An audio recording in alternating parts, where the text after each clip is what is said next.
السلام علیکم every one, کیسے ہیں آپ سب؟ امید کرتی ہوں کہ آپ سب خیریت سے ہوں گے، اور ہم آپ کے ساتھ آج اپنی شیئر کرنے والے ہیں درِ یار ناول کی ایپیسوڈ 5۔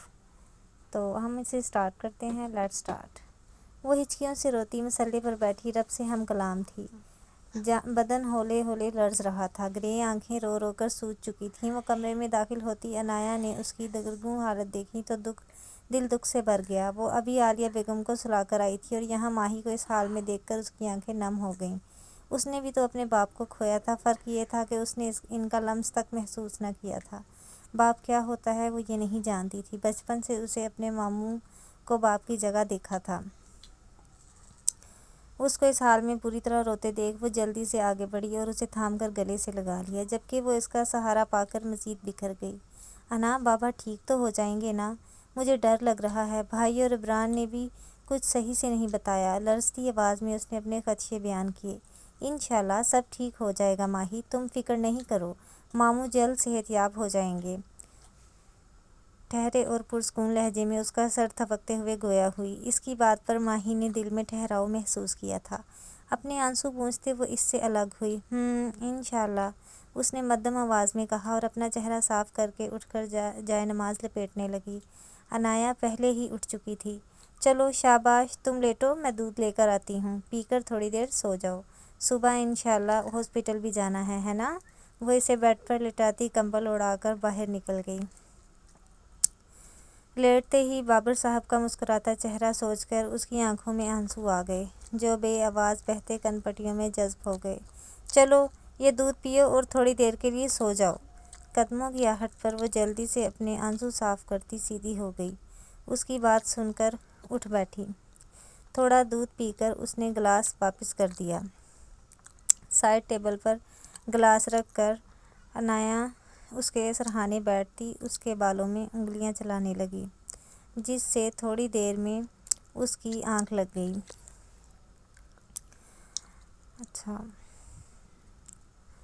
اسے پرسکون سوتا دیکھ وہ گلاس اٹھاتی باہر نکل گئی، کیونکہ وہ جانتی تھی کہ اب وہ سوتی رہے گی، کیونکہ اس نے دودھ میں نیند کی دوا ڈالی تھی۔ وہ اور عبران باہر بیٹھے تھے۔ جب انہوں نے ڈاکٹر اور نرس کو روم میں بھاگتے دیکھا، وہ جلدی سے اٹھے اور سامنے سے آتے ڈاکٹر فاروق سے پوچھا، مگر وہ ان کے کندھے تھپکتے اندر بڑھ گئے۔ کیا ہوا ڈاکٹر؟ بابا ٹھیک تو ہیں؟ سب ٹھیک ہے نا؟ براق نے پوچھا۔ اچھا۔ تقریباً آدھے گھنٹے بعد جب وہ باہر آئے تو براق نے بے چینی سے پوچھا، مبارک ہو، اسے ہوش آ گیا ہے، تھوڑی دیر میں اسے روم میں شفٹ کر دیا جائے گا، آپ پھر اس سے مل سکتے ہیں۔ ڈاکٹر کے الفاظ تھے یہ زندگی کی نوید۔ ایک سکون کی لہر ان دونوں کے پورے وجود میں سرایت کر گئی۔ وہ کل رات کے جاگے تھے، ایک لمحے کے لیے بھی آنکھ نہ لگی تھی، اور اب جب دوسری رات آ گئی تھی تب انہیں یہ خوشخبری ملی، جس پر وہ اللہ کا شکر ادا کرتے ایک دوسرے کے گلے لگ گئے۔ روم میں جب شفٹ کیا جائے گا تب ہی اس کی کنڈیشن کا پتہ چلے گا۔ وہ موت کو شکست دے کر لوٹا ہے، امید ہے کہ وہ ذہنی طور پر ٹھیک ہو۔ وہ عبران کا کندھا تھپک کر کہتے آگے بڑھ گئے، جس پر وہ دونوں نوافل کی ادائیگی کے لیے پریئر روم کی طرف بڑھ گئے۔ کیا بات ہے روحا، کچھ پریشان ہو؟ صبح سے دیکھ رہی ہوں، کیا کچھ ہوا ہے؟ کھڑکی میں کھڑی باہر دیکھ رہی تھی۔ جب کمرے میں آتی بھوا نے اسے یوں خاموش اور گم سم دیکھ کر پوچھا۔ خیالوں میں گم روحا چونک کر مڑی اور سوالیہ نظروں سے ان کی طرف دیکھا، جیسے ان کا سوال سن نہ پائی ہو۔ یعنی سچ میں کچھ ہوا ہے جو تم اتنی بے خبر ہو کر میری بات تک نہیں سنی؟ وہ فکر مندی سے پر یقین لہجے میں بولی، جس پر وہ ڈبڈباتی نظروں سے ان کی طرف دیکھنے لگی۔ مجھے رات کو خواب میں بابا نظر آئے، ہم ایک ویران جگہ پر تھے اور وہ سخت تکلیف میں تھے، مجھے پکار رہے تھے۔ اماں، میں ان کے پاس جانا چاہتی تھی پر میرے قدم ہلنے سے انکاری تھے، اور اچانک اندھیرا چھا گیا اور پھر بابا غائب ہو گئے۔ مجھے زور کا دھکا لگا اور میری آنکھ کھل گئی۔ ٹھیک نہیں ہیں، میرا دل بے چین ہے، آپ پلیز حویلی پتہ کریں نا، وہ ٹھیک تو ہیں نا؟ ان کے پوچھنے کی دیر تھی کہ وہ لرزتے لہجے میں ساری بات بتا گئی۔ اس کے لہجے کی تڑپ اور بے چینی نے اماں بی کا دل بھی بے چین کر دیا۔ اس کی پیٹھ سہلاتے اسے تسلی دینے کی کوشش کی، جو ہچکیوں سے رو رہی تھی۔ کچھ نہیں ہوگا روحا، بابر صاحب ٹھیک ہوں گے، خود کو ہلکان نہیں کرو، شاباش۔ ان کی بات پر وہ سر نفی میں ہلاتی ان سے الگ ہوئی۔ نہیں، آپ فون کریں اور پتہ کریں ان کا، نہیں تو میرا دل اسی طرح بے چین رہے گا اماں۔ اس کی التجائیہ مگر قطعی لہجے پر وہ سر ہلاتی کریڈل کی طرف آئیں اور حویلی کال ملائی۔ کال ملازمہ نوری نے اٹھائی، جس پر انہوں نے بابر صاحب کا پوچھا، اور آگے سے جو جواب انہیں سننے کو ملا اس نے ان کے قدموں تلے سے زمین نکال دی۔ بے ساختہ انہوں نے روحا کا چہرہ دیکھا جو امید بھری نظروں سے انہیں دیکھ رہی تھی۔ کیا وہ اسے بتا پائیں گی؟ اس کے خوفزدہ چہرے کو دیکھتے ان کا دل اتھاہ گہرائیوں میں ڈوب رہا تھا۔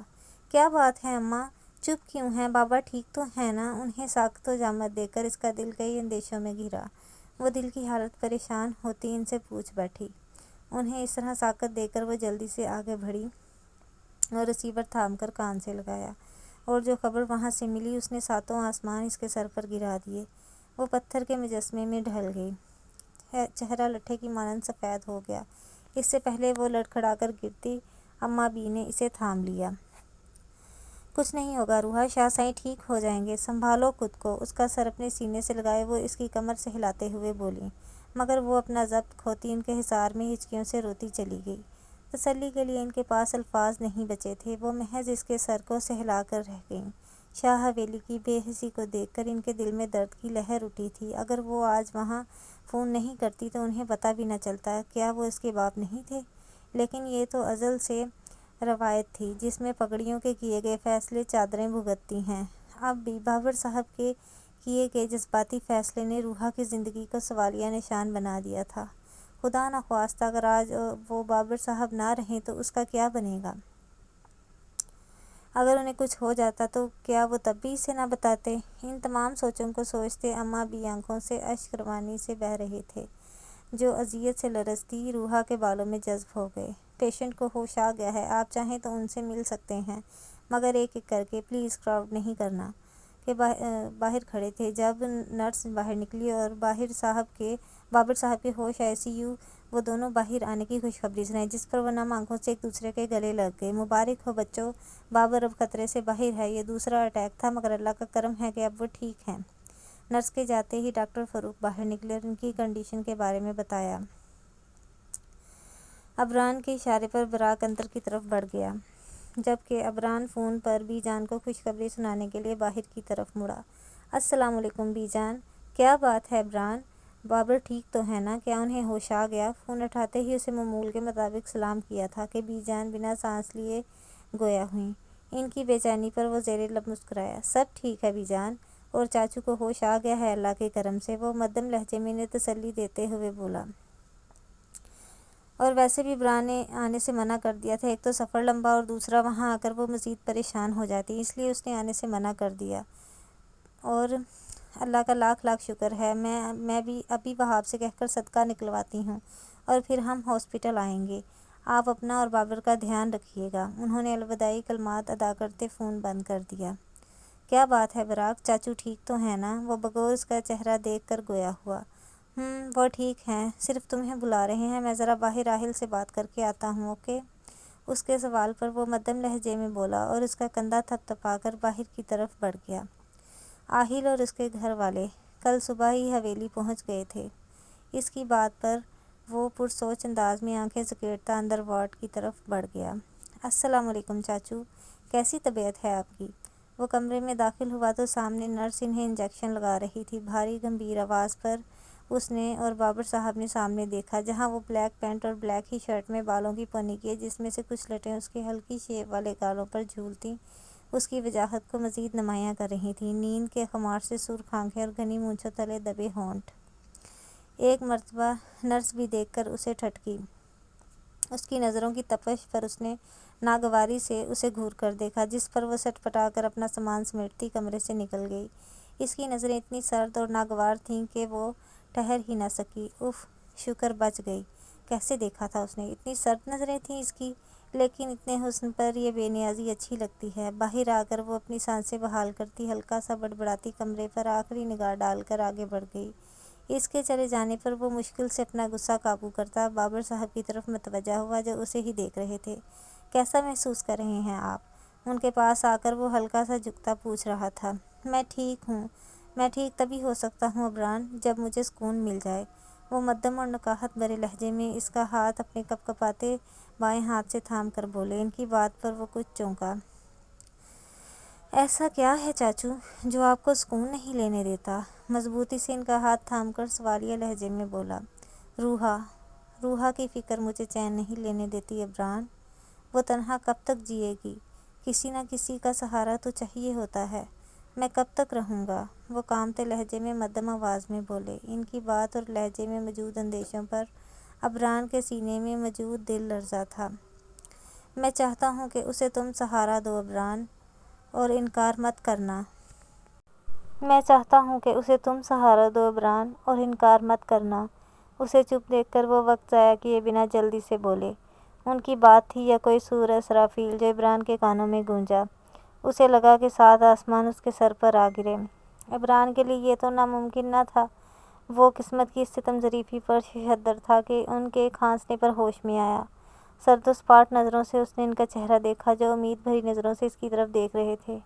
ان کی نظروں میں کیا کچھ نہ تھا جس نے چند پل کے لیے عبران کو گونگا کر دیا۔ کچھ کہنے کی کوشش میں اس کے لب پھڑپھڑا کر رہ گئے۔ اسے اپنے اندر لگی آگ میں کمی پائی، مگر اچانک بابر صاحب کے کہنے پر اسے جھٹکا لگا تھا کہ جس بارے میں اس کے وہم و گمان میں بھی نہ تھا، وہ یوں حقیقت بن کر اس کے سامنے آ جائے گا۔ اور اب بھی اس کا ذہن مختلف سوچوں کی اماں جگہ بنا ہوا تھا۔ ہوش میں تو وہ تب آیا جب بابر صاحب کی سانسیں اکھڑنے لگیں۔ لو بھائی، ایک تو یہ نا وہ بہت کرتے ہیں، ایموشنل بلیک میل بہت کرتے ہیں جو بڑے ہوتے ہیں نا۔ دیکھو اب اسے کر رہے ہیں، حالانکہ اس کی اپنی بھی رضامندی ہے، اس کی تو قسمت بھی کھل گئی ہے ایک طرح سے، اور ایک طرح سے بابر صاحب نے اسے کہہ دیا۔ چلیں اب دیکھتے ہیں کیا ہوتا ہے آگے۔ ویسے اس ناول میں مجھے جو سمجھ آئے نا، اصل ہیرو ہیروئن یہی ہیں، عبران اور یہ جو روحا ہے، یہ دو۔ آگے جھک کر ان کا ماسک اٹھایا جس سے ان کی سانسوں میں اعتدال آیا۔ تم نے جواب نہیں دیا عبران، کیا تم بھی اسے قصوروار سمجھتے ہو؟ اگر ایسا ہے تو مت سوچو، کیونکہ وہ بہت معصوم ہے۔ اس نے آج تک صرف تنہائی اور اذیت جھیلی ہے۔ اسے تھام لو میرے یار، ورنہ وہ بکھر جائے گی۔ مجھ میں ہمت نہیں بچی کہ میں اسے سنبھال سکوں۔ کافی دیر تک جب وہ نہ بولا تو وہ مدھم لہجے میں بے چینی سے بولے۔ ان کی بات سن کر وہ لب بھینچ گیا، اور جب بولا تو لہجہ بے حد سپاٹ تھا۔ اگر میری ہاں آپ کو سکون پہنچاتی ہے تو میں تیار ہوں چاچو، آپ اسے بلوائیں، میں قاضی اور گواہوں کا انتظام کرتا ہوں۔ وہ آگے تیار بیٹھا ہے۔ ان کے مزید کچھ کہنے سے پہلے وہ اپنا فیصلہ سنا کر باہر نکل گیا، اور پیچھے وہ اتنے سالوں بعد پرسکون ہو کر آنکھیں موند گئے۔ اب روحا کی زندگی میں بہار آئے گی یا وہ مزید خزاں کا شکار ہوگی، یہ وقت نے طے کرنا تھا، مگر وہ اس سب سے انجان وقتی سکون پر اللہ کے شاکر تھے۔ حال میں اس وقت موت کی سی خاموشی تھی۔ نیم اندھیرے میں وہ فرش پر بچھی جائے نماز پر بیٹھا اذیت کی شدت سے کانپتا وجود روحا کا تھا۔ بی اماں بھی مسلے پر بیٹھی مسنون دعائیں میں مشغول تھیں۔ ان دونوں کی محویت کو فون کی گھنٹی نے توڑا تھا۔ اماں بی کے اٹھنے سے پہلے ہی وہ بھاگ کر فون سٹینڈ تک گئی اور فون کان سے لگایا۔ بابر صاحب کی آواز نے اس کے مردہ تن میں جان ڈال دی تھی۔ بابا آپ ٹھیک ہیں نا؟ میں بولنے کی کوشش میں ہی وہ پھوٹ پھوٹ کر رونے لگی، اور دوسری طرف بابر صاحب لب بھینچ گئے۔ بس میری جان، میں ٹھیک ہوں، تم ایسا کرو اماں بی اور ڈرائیور کے ساتھ ہاسپٹل آ جاؤ، میں انتظار کر رہا ہوں۔ مزید اس کا رونا نہیں برداشت کر پائے تھے، تبھی بات بدل دی، اور اسے ہسپتال کا نام بھی بتا کر الوداعی کلمات کہہ کر فون بند کر گئے۔ اماں وہ کہہ رہے ہیں کہ ہاسپٹل آ جاؤ، چلیں ابھی ان سے ملنا ہے مجھے ابھی ان سے ملنا ہے، وہ کہہ رہی ہے۔ وہ فون رکھ کر مڑی تو اماں بی کو اپنی طرف متوجہ پایا۔ انہیں ساری بات بتا کر وہ اسی حام حلیہ میں باہر کی طرف بھاگی۔ سیاہ سوٹ اور سفید چادر میں اس کا نازک سراپا چھپا ہوا تھا۔ بی جان بھی دروازے بند کر کے باہر آئیں اور اس کے ساتھ گاڑی میں بیٹھیں۔ اللہ کا شکر ہے بی جان، بابر اب ٹھیک ہیں۔ میں تو کہتی ہوں کہ قرآن خوانی کروا لوں، آپ کیا کہتی ہیں؟ وہ سب لاؤنج میں بیٹھے تھے جب عبران کا فون آیا اور اس نے بابر صاحب کے ہوش میں آنے کی خوشخبری سنائی، جس پر سب نے سکون کی سانس لی۔ میں چاہتی ہوں وہاب کے کچھ بکرے صدقے کے لیے نکالے جائیں۔ اب آپ ذرا اس کا انتظام کریں، پھر ہاسپٹل کے لیے نکلیں گے۔ ان کی بات پر وہ سر ہلاتے فون نکال کر باہر کی طرف بڑھ گئے۔ ماہی اور عالیہ کیسی ہیں عائشہ؟ ان کی طبیعت ٹھیک ہے نا؟ حال میں داخل ہوتی عائشہ بیگم نے بی جان سے پوچھا۔ اب کافی بہتر ہیں بی جان، بھابھی تو سو رہی ہیں اور ماہی کے ساتھ عنایا ہے، وہ سنبھال لے گی اسے، آپ بے فکر رہیں۔ اور اب تو ماشاءاللہ بھائی صاحب ٹھیک ہیں۔ وہ مدھم سا مسکرا کر ذکیہ بیگم کے ساتھ بیٹھ گئیں۔ اللہ شفا دے اسے، میرا دل بڑا بے چین تھا۔ بی جان خاصی رنجیدگی سے گویا ہوئیں۔ انشاءاللہ اللہ بہتر کرے گا۔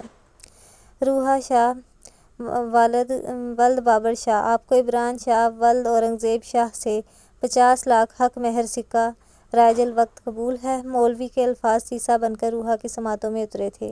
بھیگی آنکھوں میں کچھ دیر پہلے کا منظر اترا جب وہ اور اماں بھی ہسپتال پہنچی تھیں۔ ایک قیامت ان کی منتظر تھی۔ وہاں پہنچ کر بابر صاحب نے اس کے بولنے سے پہلے ہی اپنی درخواست بیان کی جس نے روحا کے قدم اکھاڑ دیے تھے۔ روحا نے سر اٹھا کر ایک بار بھی اس کی طرف نہ دیکھا۔ مولوی صاحب کے دوبارہ بولنے پر وہ ہوش میں آئی اور سر اس بات میں ہلا دیا۔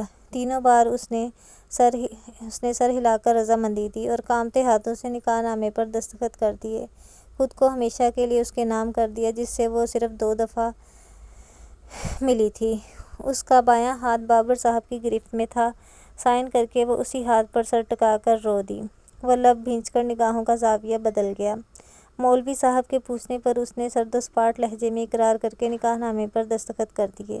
اس کے مکمل طور پر خود پر حلال کر لیا مگر اندر اب بھی سناٹے چھائے ہوئے تھے۔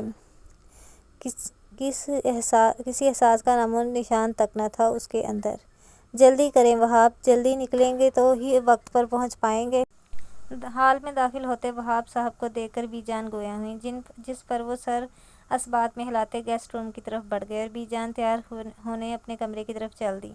وہ وہاب صاحب، عالیہ بیگم اور ماہی ہاسپٹل جا رہے تھے۔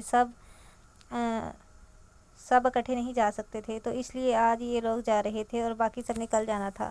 پرسوں تو ڈاکٹر کے مطابق بابر صاحب نے ڈسچارج ہو جانا تھا۔ سیگم اور آہل تو پہلے ہی ہاسپٹل میں موجود تھے۔ ماہی، جلدی کریں، کافی دیر ہو گئی ہے۔ چلیں بی جان، میں تیار ہوں۔ تھوڑی دیر بعد لاؤنج میں دھیمی آواز گونجی جس پر سب نے سامنے دیکھا۔ جہاں سیاہ سوٹ اور سیاہی دوپٹے کا حجاب کیے متورم آنکھیں سوجے لبوں سمیت ماہی کھڑی تھی۔ اس کا ستا ہوا چہرہ اس کے بے تحاشا رونے کا واضح ثبوت تھا۔ چلیں، مگر ایک وعدہ کرنا ہوگا کہ وہاں جا کر آپ روئیں گی نہیں، ٹھیک ہے نا؟ وہاب صاحب نے اسے اپنی باہوں کے حصار میں لے کر کہا جس پر وہ سر جھکا گئی۔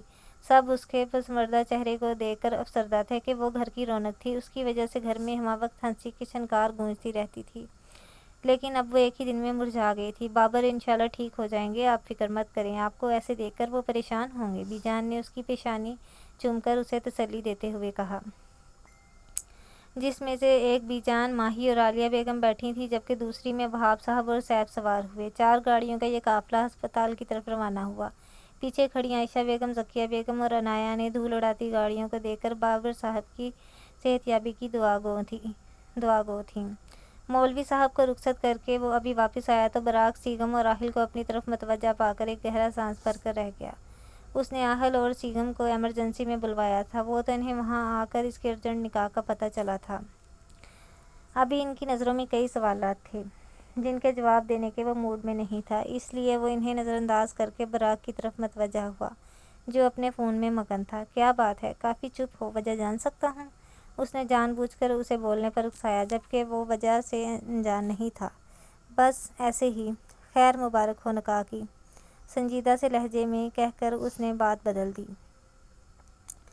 لہجے میں کچھ تھا جس نے اسے چونکایا لیکن کچھ کہنے سے باز رہا اور اس کی مبارکباد پر محض سر ہلانے پر اکتفا کیا۔ سر گھما کر ان دونوں کی طرف دیکھا جو خشمگین نظروں سے اس کی طرف متوجہ تھے۔ ابھی کچھ پوچھنے کی ضرورت نہیں ہے، میں کچھ نہیں بتاؤں گا، سمجھ گئے نا؟ اسی لیے اپنی یہ تفتیشی نظریں مجھ سے ہٹا لو، یہ نہ ہو کہ ان سے محروم ہو جاؤ۔ اس نے اپنی آنکھیں سکیڑ کر سرد لہجے میں بیزاری سے انہیں دھمکی دی جس پر وہ خون کے گھونٹ بھر کر رہ گئے۔ براق خاموش کھڑا سامنے دیکھ رہا تھا، اپنی ماں کا سوچ کر اندر کہیں یہ خوف بھی تھا کہ ان کا ری ایکشن کیا ہوگا۔ اور ماہی ادھر سیگم کا حال بھی آہل سے مختلف نہ تھا۔ ماہی کو دیکھ اسے لگا کسی نے اس کا دل نوچ لیا ہو۔ اس کی متورم آنکھوں اور سوجے لبوں نے نئے سرے سے اسے اذیت پہنچائی۔ ایک ہی دن میں وہ کیا سے کیا ہو گئی۔ کل تو مہکتا ہوا پھول لگ رہی تھی جسے دیکھ کر اس کا دل نئے سرے سے دھڑکا تھا اور آج وہ دل اسے دیکھ کر رک سا رہا تھا۔ السلام علیکم بی جان۔ ان کے قریب آتے ہی عمران نے سرعت سے انہیں سلام کیا۔ باقی سب تو خیر صدمے تھے، وہ کیا بولتے۔ وعلیکم السلام، بابر کیسے ہیں عمران؟ اس کے سلام کا جواب دے کر انہوں نے بابر صاحب کا پوچھا۔ وہ ٹھیک ہیں، آپ سنائیں، سفر خیریت سے رہا؟ بابر صاحب کا بتا کر اس نے ان سے سفر کی بات پوچھی۔ ٹھیک تھا، اور کوئی نہیں آیا؟ ان تینوں کو اکیلا دیکھ کر اب کی بار براق نے پوچھا، جس پر وہ اس کی طرف متوجہ ہوئیں۔ نہیں، وہاب اور سیف ساتھ میں گاڑی پارک کر رہے ہیں، آتے ہی ہوں گے۔ آپ ہمیں بابر کے پاس لے چلیں۔ وہ اسے جواب دے کر جلدی سے گویا ہوئیں، جس پر عبران اور براق نے بے ساختہ ایک دوسرے کی طرف دیکھا۔ انہیں چپ دیکھ کر ماہی نے سر اٹھایا اور سامنے سیاہ پینٹ، سیاہ شرٹ اور پونی میں بندھے بالوں میں عبران براق کی طرف متوجہ تھا۔ اس نے اسے نظر انداز کر دیا۔ درد کی شدت سے اس کی آنکھیں نمکین پانیوں سے بھر گئیں، جو اس نے جلدی سے صاف کیں۔ کسی نے دیکھا ہو یا نہ ہو، مگر سیغم کی نظروں سے یہ سب چھپا نہیں تھا۔ اسے یوں روتے دیکھ کر اس کا بس نہیں چل رہا تھا کہ وہ کیا کچھ کر گزرے۔ اچھا، تو سیغم اب ماہی کو پسند کرتا ہے، ماہی عبران کو کرتی ہے۔ آگے پیچھے ہی ہیں سارے، گھوم رہے ایک دوسرے کے۔ کیا بات ہے براق، بابر ٹھیک تو ہے نا؟ انہیں یوں چپ دیکھ کر وہ بے چینی سے بول اٹھیں۔ بابا ٹھیک ہیں، آپ فکر نہیں کریں، وہ روم میں ہیں، آئیں اس طرف۔ ان کی بات کا جواب دے کر عبران کے بولنے سے پہلے وہ انہیں اپنے پیچھے آنے کا کہہ کر آگے بڑھ گیا۔ میں نے جو فیصلہ کیا ہے روحا، وہ تمہارے حق میں بہترین ثابت ہوگا، تم دیکھ لینا۔ عبران سے بڑھ کر کوئی تمہارے لائق نہیں ہے میری جان، رونا بند کرو، مجھے تکلیف ہوتی ہے۔ نکاح وہاں اور باقی سب کے جاتے ہی وہ ان کے سینے پر سر رکھ کر پھوٹ پھوٹ کر رو دی تھی، اور اب تک رو رہی تھی۔ مزید برداشت نہ کرتے ہوئے انہوں نے اسے تسلی دی، مگر وہ خود اپنی حالت نہیں سمجھ پا رہی تھی۔ چپ کیا ہوتی، مزید رونے لگی۔ روحا بس کرو بیٹا، شاہ صاحب پریشان ہو رہے ہیں، ان کی طبیعت بگڑ جائے گی۔ شاباش، چپ کر جاؤ۔ اسے زبردستی ان سے لگ کر انہوں نے اس کے آنسو پونچھے اور پانی کا گلاس اس کے لبوں سے لگایا۔ میں آپ کے فیصلے پر نہیں رو رہی بابا، آپ کو حق ہے میری زندگی کے تمام فیصلے لینے کا، مجھے کوئی اعتراض نہیں ہے۔ آپ چاہے کسی سے بھی میری شادی کر دیتے، میں اچانک یہ سب کچھ ہو جانے پر پریشان ہو گئی تھی۔ آپ فکر مت کریں، مجھے آپ کے فیصلے سے کوئی اعتراض نہیں ہے۔ ان کے پاس بیٹھ کر ان کے ہاتھ تھام کر دھیمی آواز میں بولتی چلی گئی۔ اس کی تمام باتوں نے بابر صاحب کے دل کو پرسکون کر دیا۔ وہ پورے دل سے مسکرائے تھے اور اسے اپنے سینے سے لگا لیا تھا۔ وہ کب اتنی بڑی ہو گئی کہ اسے کسی اور کو سونپنے کی نوبت بھی آ گئی۔ آج صحیح معنوں میں انہیں زنیرہ کی کمی محسوس ہوئی تھی۔ بے ساختہ ان کی آنکھیں نم ہو گئی تھیں۔ چلو شاباش، اب آپ کو جانا چاہیے، ورنہ رات ہو جائے گی اور رات کو سفر کرنا ٹھیک نہیں ہے۔ اماں بھی لے جائیں روحا کو، انشاءاللہ کل گھر میں جاؤں گا، اس لیے پریشان نہیں ہونا، ٹھیک ہے؟ وہ روحا کا ماتھا چوم کر اماں بھی سے بولے، جو مسکراتی آنکھوں سے اپنی روحا کو روشن مستقبل دیکھ رہی تھیں۔ روحا بھی ان کی تسلی پر سر ہلا کر اٹھی اور بابر صاحب کا ماتھا چوم کر اللہ حافظ کہتی اماں بھی کے پیچھے چل دی، جو دروازے کو کھول رہی تھیں۔ دروازے کھولنے کے لیے بی جان نے ہاتھ بڑھایا ہی تھا کہ اب وہ اپنے آپ کھل گیا، اور سامنے جو چہرے انہیں نظر آئے انہوں نے انہیں ساکت کر دیا۔ وہی نین نقش، سب کچھ وہی تھا۔ انہیں ایسا لگا کہ وقت انہیں 20 سال پیچھے لے گیا ہے، جہاں وہ اسی طرح ان کے سامنے دہلیز پر کھڑی تھی۔ آج بھی منظر وہی تھا، صرف کردار بدلے تھے اور شاید جگہ بھی۔ پیچھے کھڑی عالیہ بیگم اور ماہی کی حالت بھی کم و بیش یہی تھی۔ وہ بھی ساکت نظروں سے اس کے گلاب چہرے کو دیکھ رہی تھیں۔ وقت بھی کیسی عجیب چالیں چلتا ہے، انسان محض بے جان پتلے کی مانند اس کی بساط کا مہرہ بن کر رہ جاتا ہے۔ وہ جو چاہے اس سے کروا سکتا ہے، وجہ چاہے حالات ہوں یا کچھ اور، مگر وقت کے آگے انسان ہمیشہ ہار جاتا ہے۔ پچھلے 20 سالوں سے جس سچ سے وہ بھاگ رہی تھی، وہ اب ایک کڑوی حقیقت بن کر ان کے سامنے آ کھڑا ہوا تھا، اور وہ بے بس و بے جان کھڑی اسے دیکھ رہی تھی، جو ان کا اپنا خون تھا۔ وہ ہو بہو اسی کی طرح تھی جسے وہ آج بھی اپنی دہلیز پر کھڑا محسوس کرتی تھی۔ وہ آج بھی ان کے تخیل میں زندہ تھی۔ وہی سیاہ آنکھیں، ستواں ناک، بھرے بھرے لب، فرق بس صحت اور رنگت کا تھا۔ آنکھوں میں چمک کے بجائے صدیوں کی تھکن تھی، جس نے ان کا دل کھینچا تھا۔ وہ بے قصور تھی، یہ بات وہ ازل سے جانتی تھی، مگر احساس اسے سامنے پا کر ہوا تھا کہ اس نے ناحق سزا کاٹی تھی۔ السلام علیکم بی جان، ان کی محویت کو اماں بی کی آواز نے توڑا تھا۔ وہ چونک کر ان کی طرف متوجہ ہوئیں اور خود کو سنبھالتے جواب میں سر ہلانے پر اکتفا کیا۔ چلے روحا، دیر ہو رہی ہے۔ بے نام سی خاموشی سے گھبرا کر اماں بی نے روحا سے کہا، جو ارد گرد سے بے نیاز بی جان کو چہرے کو یکٹک دیکھ رہی تھیں۔ اماں بی کو بلانے پر وہ چونک کر حواسوں میں آئی اور اپنے کانپتے لبوں پر زبان پھیری۔ اچانک انہیں سامنے پا کر اس کی حالت غیر تھی۔ تیزی سے نم ہوتی آنکھوں کو جھپک کر وہ اماں بی کا ہاتھ تھام کر باہر کی طرف بڑھ گئی۔ عالیہ بیگم کی حالت بھی بی جان سے کم نہ تھی۔ 20 سال بعد اسی چہرے کو اپنے سامنے دیکھ کر وہ لرز گئی تھیں۔ یہ وہ چہرہ تھا جس سے وہ چاہ کر بھی نفرت نہ کر پائی تھیں۔ ایک چہرہ تو 12 سال پہلے ہی منو مٹی کے بوجھ تلے دب گیا تھا، مگر اب اس کی بیٹی وہی روپ لے کر ان کے سامنے آ کھڑی ہوئی تھی۔ دل کی زمین پر برسوں سے دفن ایک دھیمی سی کسک پھر جاگ اٹھی تھی جس نے انہیں بے چین کر دیا تھا۔ اس کا سوال سمجھ کیا دیکھ رہے ہیں مورے؟ اس کا سوال سمجھ کر وہ سرنفی میں ہلاتی اندر کی طرف بڑھ گئیں۔ ماہی حیران کھڑی اب تک قسمت کے کھیل کو دیکھ رہی تھی کہ وہ اس کی بہن تھی، اس کی اکلوتی بہن، مگر صدیوں کے فاصلے پر اس کے دل میں اس کے لیے کوئی بغض، کوئی کینہ نہیں تھا، بس ایک کسک تھی کہ اس سے اس کے باپ کو چھیننے والی اس کی ماں تھی۔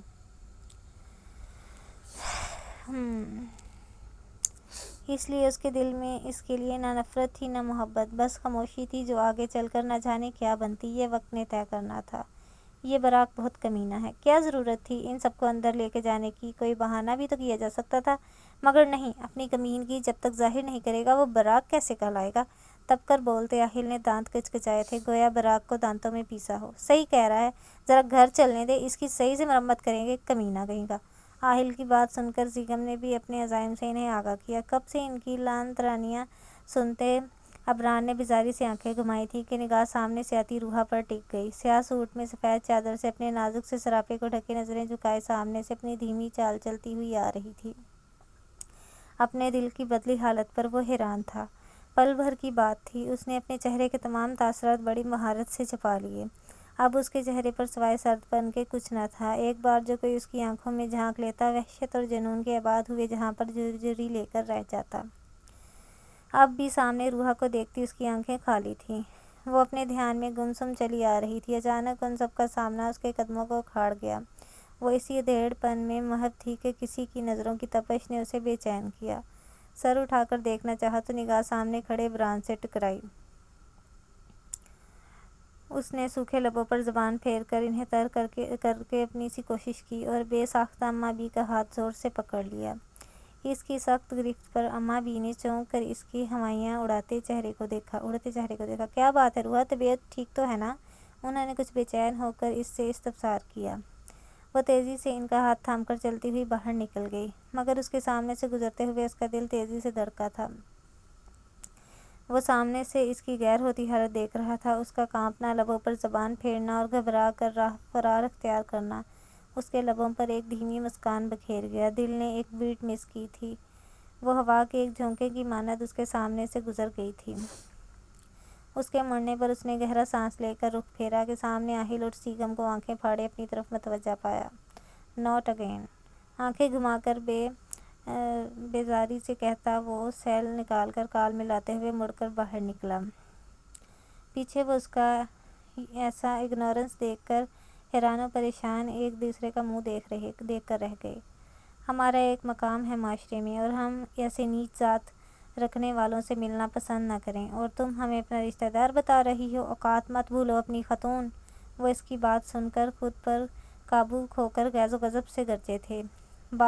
حال میں کھڑے تمام نفوس انہیں اتنے غصے میں دیکھتے گم سم تھے۔ روشن بائی اتنی بے عزتی پر سرخوتی بے ساختہ اٹھ کھڑی ہوئی تھی۔ مقابل کھڑے آغا ذوالفقار عالم شاہ کو چبھتی ہوئی نظروں سے دیکھا۔ اسے کچھ دن پہلے ہی زونا کے نکاح کی خبر ملی تھی۔ زونا سے پوچھا تو اس نے اقرار کر لیا، جس پر وہ اشتعال کا شکار ہوتی آغا جان سے ملنے حویلی آن پہنچی۔ اپنی بات کے جواب میں ان کا حقارت بھرا رویہ دیکھ کر آج سے پہلے اتنی ذلت محسوس نہیں ہوئی تھی جتنی آج ان کے منہ سے اپنے لیے نیچ ذات کا لقب سن کر آنکھوں اور دل میں گویا کانچ کے ٹکڑے چبھے تھے۔ ہم اگر اتنے ہی نیچ ہوتے تو آپ کا نام نہاد عزت دار بیٹا میری بیٹی کو اپنے نکاح میں نہ لیتا۔ بلائیے اپنے بیٹے اور پوچھیں ان سے میرے سامنے کہ زونا کون ہے۔ اس کا جواب آپ کو بہت اچھی طرح ذات کی پہچان کروائے گا آغا صاحب۔ اس کی بات سن کر وہ شدید غضب کی شکار ہوتے ملازم کے ہاتھ بابر کو بلاوا بھیجا۔ بی جان جو صدمے سے گنگ کھڑی تھیں، اتنا ہی رازدار لگ رہا تھا اپنا آپ۔ عائشہ بیگم، ذکیہ بیگم سب حیران کھڑے تھے۔ بچوں کو کمرے میں بھیج دیا گیا تھا۔ ان کی نگاہ بابر صاحب پر پڑی جس کا ہاتھ چاند کو مات دیتے حسن کی ملکہ نے تھام رکھا تھا۔ اس کے اتنی دیدہ دلیری سے ہاتھ تھامنے پر وہ حقیقت سمجھتے اپنی جگہ ساکت تھے، جبکہ اس حسن کی دیوی کے ہوائیاں اڑتے چہرے نے بی جان کو حیران کر دیا تھا۔ اس کے چہرے پر کسی قسم کی مکاری نہیں تھی، بلکہ ایک الگ ہی معصومیت تھی جس نے بی جان کو برتا حیرت میں ڈال دیا۔ وہیں رک جاؤ بابر، اس دہلیز کو پار کرنے کا حق تم کھو چکے ہو۔ اسے سامنے ایک اجنبی لڑکی کا ہاتھ تھام کر کھڑا دیکھ کر وہ اندر سے ڈھہ گئے تھے۔ انہیں اس قدر اذیت پوری زندگی میں محسوس نہ ہوئی تھی جتنی آج روشن بائی کی تمسخر اڑاتی نظروں سے محسوس ہوئی تھی۔ بی جان باپ بیٹے کے مقابلہ آنے پر لرز گئی تھیں۔ بلیک کلر کی پراڈو ایک گورنمنٹ میڈیکل کالج کی ایک سائٹ پر کھڑی تھی جس کی ڈرائیونگ سیٹ پر موجود 26 سالہ مرد بے انتہا گوری رنگت کا حامل تھا۔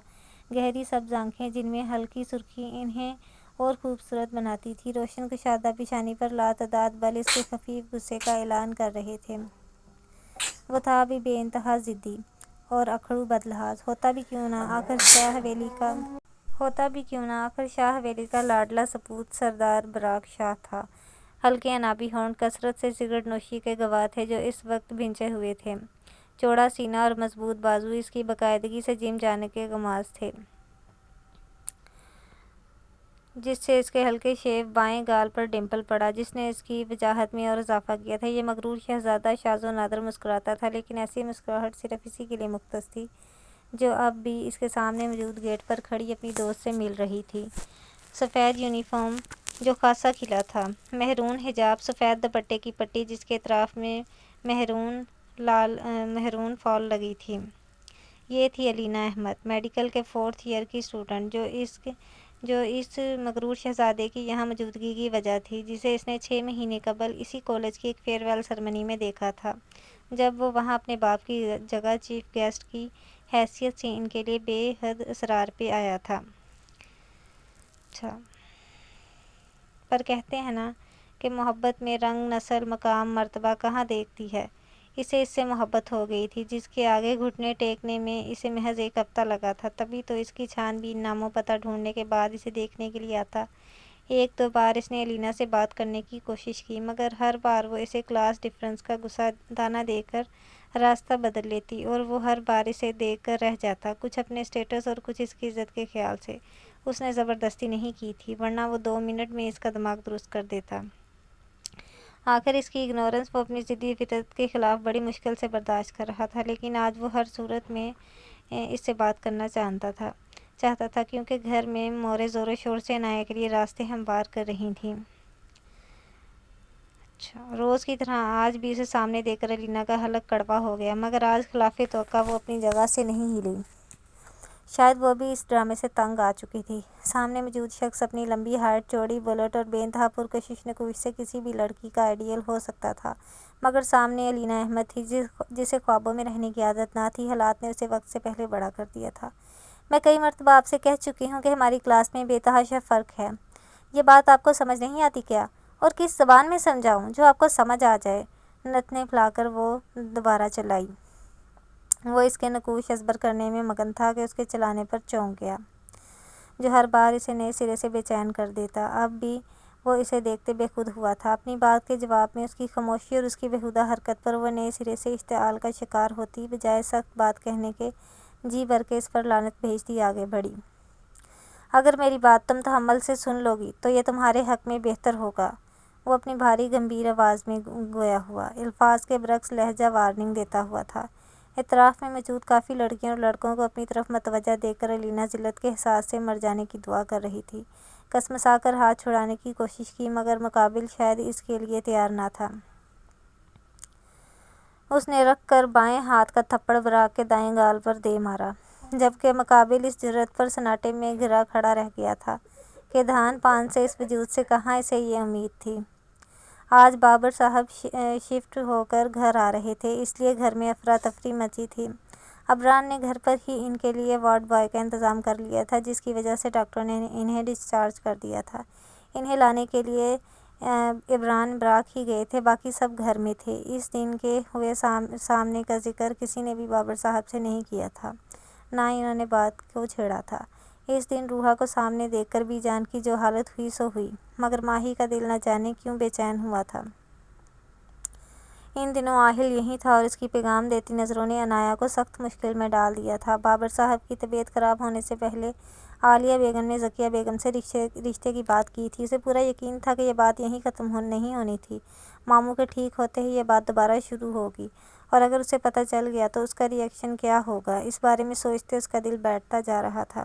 اس کے دل میں نہ براق کے لیے کچھ تھا اور نہ ہی آہل کے لیے، مگر پھر بھی وہ آہل کے منہ زور ہوتے جذبات سے خوف زدہ تھی۔ اب اس کا جنون دیکھتے اس کا خوف زدہ ہونا بنتا تھا۔ ان دنوں اس کی پوری کوشش تھی کہ جہاں وہ موجود ہو وہ وہاں سے غائب ہو جائے۔ آہل بھی اس کی فرار سے واقف تھا، مگر صرف بابر صاحب کی وجہ سے خاموش تھا۔ اللہ کے کرم سے اب آپ ٹھیک ہیں۔ ہم یہ چاہتے ہیں کہ عنایہ کو براق اور ماہی کو عبران کے عقد میں دے دیا جائے۔ اور اس بارے میں آپ کا کیا خیال ہے بابر؟ وہ اس وقت بابر صاحب کے کمرے میں ان کے پاس بیٹھے تھے، جو کافی بہتر نظر آ رہے تھے، جب بی جان نے بات کا آغاز کیا۔ آہل کو لگا کسی نے اس کے وجود کے گرد بم باندھ دیا ہو، جو پھٹ کر اسی کی ذات کے پرخچے اڑا گیا تھا۔ اس کی ہستی لرز گئی تھی۔ عنایہ کو براق کے ساتھ سوچتے ہوئے بھی اس نے پتھرائی نظروں سے عنایہ کو دیکھا، جو نظریں جھکائے بیٹھی تھی۔ کسی نے اس کی آنکھوں میں مرچی بھر دی تھی۔ وہ غصے میں سب کچھ تہس نہس کرتا سرر سے اٹھ کر باہر نکل گیا۔ کسی نے محسوس کیا ہو یا نہ ہو، مگر عنایہ نے نگاہیں اٹھا کر دور ہوتی اس کی پشت کو دیکھا تھا۔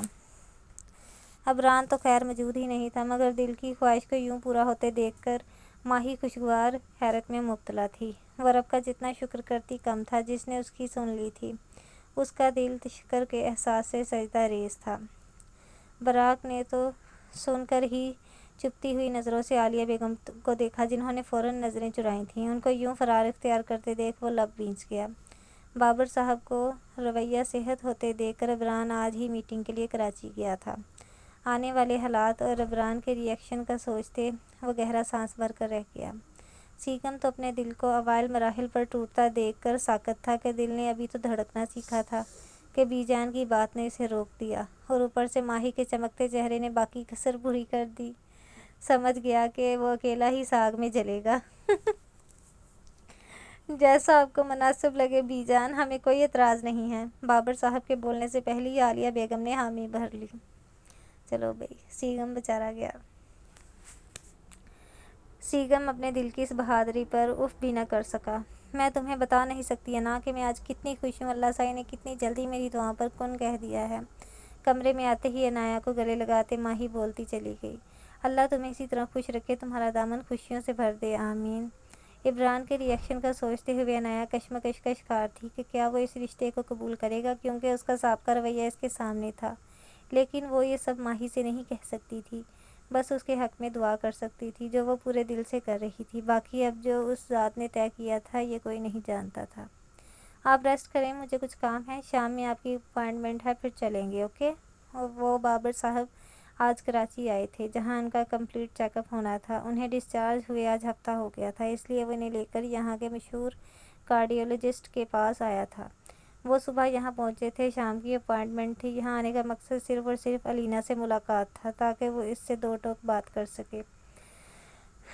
اب بھی بابر صاحب کو آرام کا کہہ کے وہ گاڑی لے کر اس کے کالج کی طرف روانہ ہوا تھا۔ ابھی صرف 1:30 بجا تھا، اس کا آف ہونے میں آدھا گھنٹہ تھا۔ اسی بارے میں سوچتے اس نے گاڑی کی سپیڈ بڑھائی۔ 20 منٹ کی ڈرائیو کے بعد گاڑی عین اس کے کالج کے سامنے روک دی تھی، اور نظریں سامنے ٹکا دی جہاں گیٹ سے لڑکیاں نکل رہی تھیں۔ سفید رنگت، سبز آنکھیں، مونچھوں میں وہ رف سے حلیے میں ماحول پر چھانے کی اہلیت رکھتا تھا۔ انتظار سے اکتا کر اس نے سگریٹ سلگایا۔ تھپڑ تھا یا بے عزتی کی انتہا؟ براق کو ایسا محسوس ہوا جسے سرعام علینا نے اسے برہنہ کر دیا ہو۔ وہ تھپڑ کی شدت سے ساکت نہیں ہوا تھا، بلکہ وہ اس ذلت سے پتھر ہوا تھا جو اس مجمع کی نگاہوں سے اسے محسوس ہوئی تھی۔ دانت پر دانت جما کر اس نے علینا کو دیکھا، جس کی رنگت فاق تھی۔ اس کے چہرے کو دیکھ کر اس نے ضبط سے مٹھیاں بھینچ لیں۔ تھپڑ تو جوش میں آ کر اس نے مار دیا تھا، مگر اپنی فاش غلطی کا احساس اسے ہو گیا تھا کہ اسے ایسا نہیں کرنا چاہیے تھا۔ اگر جواباً وہ اسے تھپڑ جڑ دیتا تو اس کی کیا عزت رہ جاتی؟ مگر اسے خاموش کھڑے دیکھ کر وہ خوف سے زد پڑ گئی تھی کہ اس کے چہرے پر چھایا غضب ہی اس کی زبان بند کر گیا تھا۔ وہ ڈر کر 2 قدم پیچھے ہٹی تھی۔ "You will pay for it, اینا ڈیئر"۔ اسے یوں ڈر کر پیچھے ہٹتے دیکھ اور لوگوں کی موجودگی کی وجہ سے اس نے گہرا سانس لے کر ضبط کیا، اور خاموشی سے آگے بڑھتے اس کے کان میں سرگوشی کرتے ہوئے اپنی کار کی طرف چلا گیا۔ پیچھے اس کی دہکتی سانسوں کی گرمی اور لفظوں میں بسی وحشت اور جنون محسوس کرتی وہ اپنی جگہ ساکت ہو گئی۔ لو، اس نے اس کا بازو پکڑا اور وہ اسے تھپڑ بھی نہ مارتی۔ اچھا جی۔ وہ آگ کا گولا بنا سیدھا فلیٹ پر آیا تھا۔ ٹھا کی آواز سے دروازہ کھول کر اندر بڑھا ہی تھا کہ نظر سامنے سیگم اور راہل پر پڑی اور اسے دیکھتے ہی اس کا پارا آسمان کو چھونے لگا۔ ہفتہ پہلے ہوئی بات کے بعد وہ اب اسے دیکھ رہا تھا۔ اس دوران اس نے اسے ہزاروں فون کیے مگر جواب ندارد۔ سیگم سے پوچھنے پر جو جواب یہی ملتا کہ وہ گھر نہیں ہے۔ وہ عنایا کے لیے اس کے جذبات سے بے خبر نہیں تھا۔ پہلے اسے صرف شک تھا مگر اس کا یوں فرار اختیار کرنا اس کے شک کو یقین میں بدل گیا تھا۔ اول تو اس کے چھپانے پر اسے غصہ آیا تھا لیکن اب اس کی اگنورنس نے اسے جلتے توے پر بٹھا دیا تھا۔ وہ پچھلے ہفتے سے اسی فلیٹ پر تھا۔ گھر سے فون آتا تو ضروری کام کا کہہ کر ٹال دیتا۔ براق کا فون تو دوسرے سرے سے نظر انداز کر رہا تھا۔ اسے عجیب طرح کا اس پر غصہ تھا۔ آج سیگم کے آنے پر وہ کمرے سے باہر تھا ورنہ پچھلے ایک ہفتے سے وہ بند کمرے میں سگریٹ پی پی کر اپنی جان ہلکان کر رہا تھا۔ اس کی بکھری حالت دیکھ کر براق کا دل بھی دکھا تھا مگر اس کی بے اعتنائی پر غصہ غالب آ گیا تھا۔ دروازے کھلنے کی آواز پر دونوں نے سامنے دیکھا جہاں براق سرخ چہرے سمیت کھڑا راہل کو چبھتی ہوئی نظروں سے دیکھ رہا تھا۔ اسے دیکھ کر وہ بھی لب بیچتا اٹھ کھڑا ہوا۔ وہ آگے بڑھ کر اس کے مقابل آیا ہی تھا کہ اس کے کترا کے نکلنے پر وہ مزید غضب کا شکار ہوتا۔ اس کی کلائی تھام گیا۔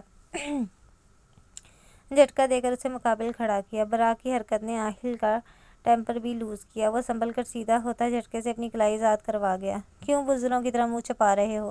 مرد بن کر حالات کا مقابلہ کیوں نہیں کرتے؟ یوں فرار اختیار کرنے سے وہ تمہیں مل جائے گی؟ اس کی اجنبی بن کر ہاتھ چھڑانے پر ضبط کھو کر چیخا۔ اچھا اوکے تو گائز اب ہم آپ سے ملیں گے اگلی ایپیسوڈ میں۔ تو اب ہمیں دیں اجازت اور ہمارے چینل کو لائک اور سبسکرائب کرنا مت بھولیے۔